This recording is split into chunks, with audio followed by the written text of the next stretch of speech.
Hello everybody, welcome, my name is DJ Tyler and today I'm going to be showing you the Pioneer DDJ XP1 working internally, standalone with the Pioneer XDJ 1000 Mark II. This also works for the CDJ 2000 Nexus and also I believe the CDJ 900 Nexus, but I won't be able to test them until the weekend, so I'm recording this on Tuesday, so I don't have work until the weekend, so of course I can't test it with them just yet. But for the XDJs we're going to go ahead and crack on. So like I said, we're using it externally, meaning we're not using a laptop at all, there's no laptop plugged in at all.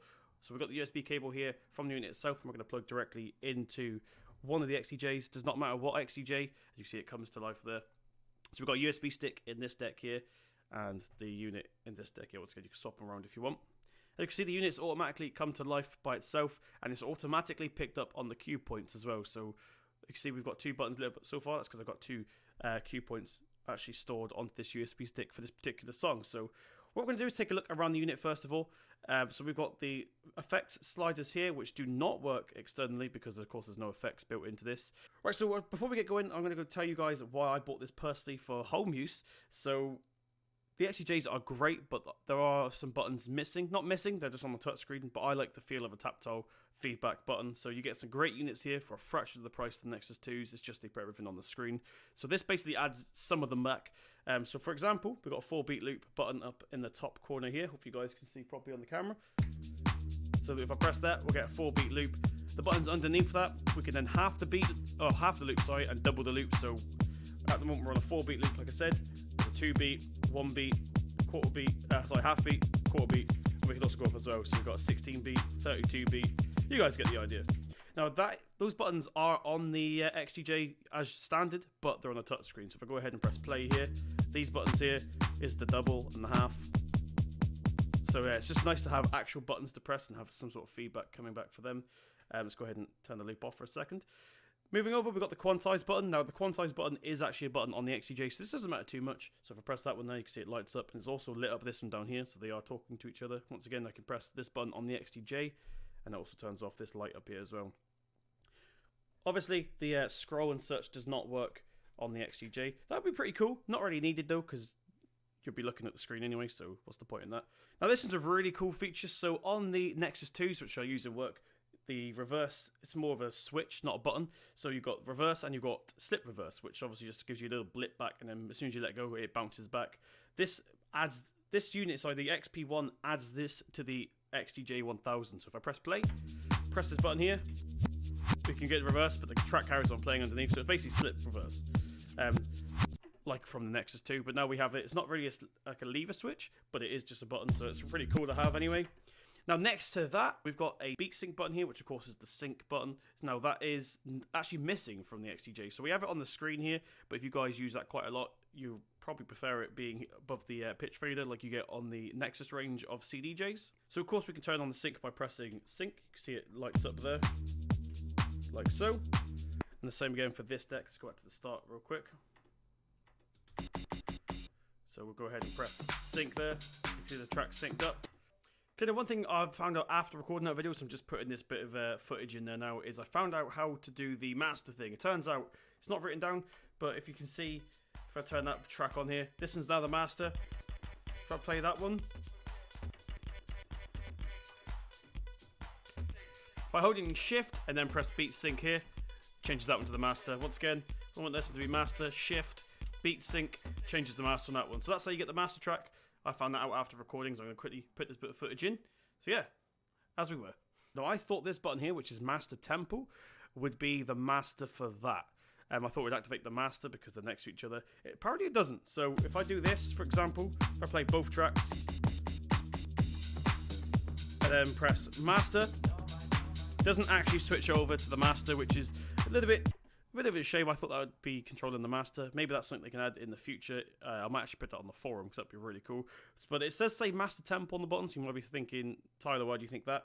But it also, as you can see, master tempo is currently off on this unit. Also doesn't turn master tempo on this either, so the button doesn't do anything basically for this unit when using a standalone.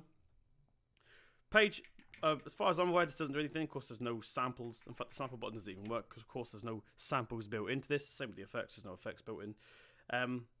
Silent cue. Now that does something completely different inside the record box software if you're using this as a controller, but if you're using it externally like I am here, this is actually your slip button. So you can see the slip button is on the screen here as per usual. Usually, it's on the screen in the bottom corner there. It's always there, it's always in reach. But if you just like a bit of a button, a bit of, like I said, tactile feedback, press play, you don't have to press play. You see it's lit up, and we've got slip mode activated. Once again, press it again, it turns off, and it's back to normal. So really cool that we got that. I didn't actually know that was a thing until today. So that's a nice surprise. I literally got this unit today, by the way, guys. I've already had to play with it though. So we turn slip mode on. You see the ring comes on. That's always nice to have. We also have the what's slip mode's on. Of course, the Q buttons work as well.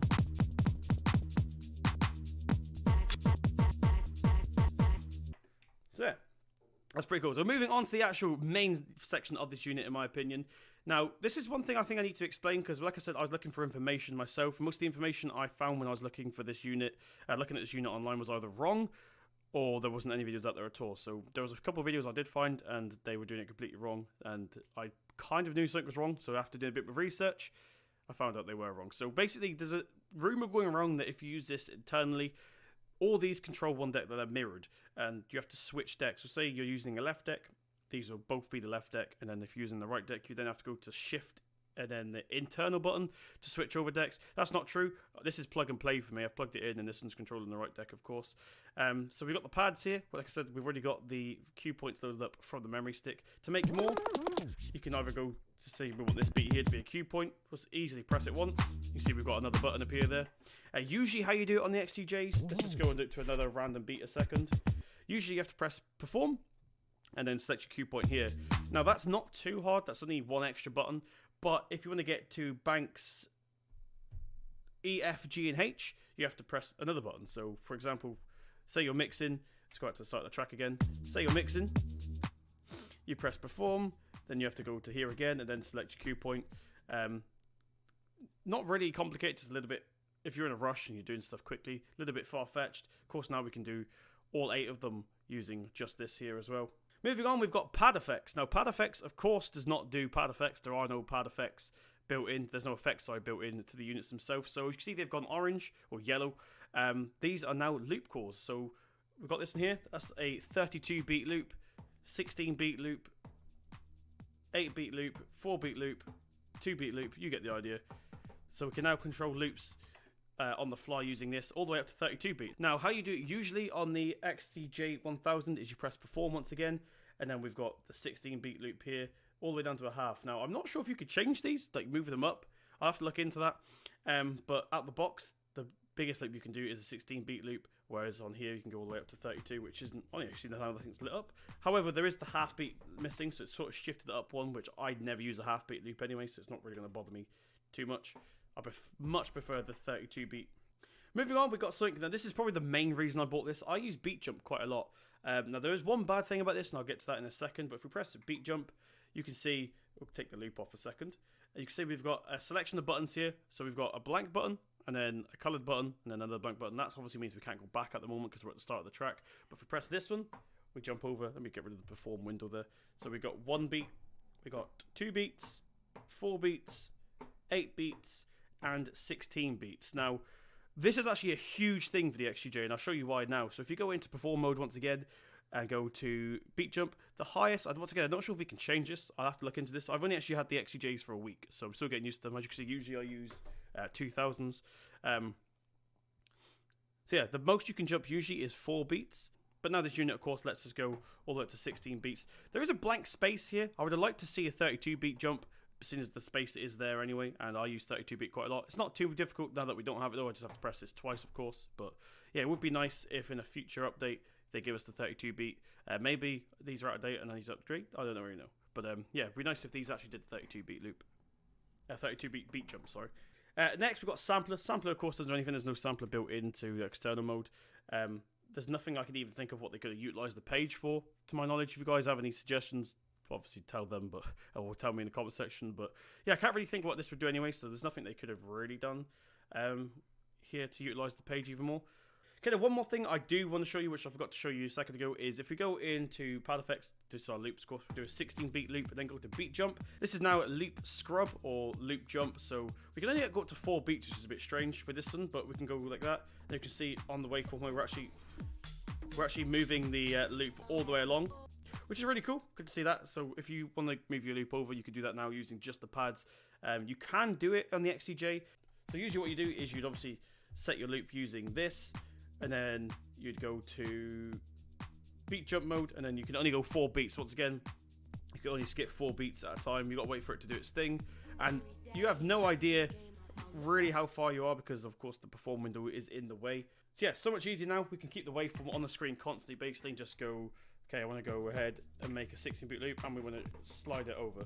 There we go. So really cool.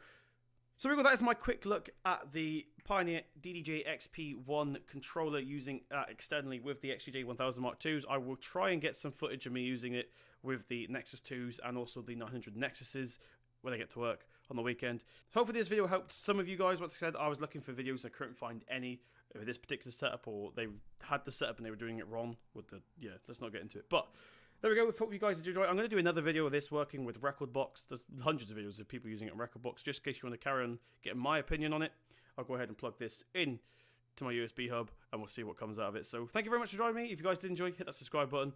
I've been DJ Tyler. I'll see you in the next one.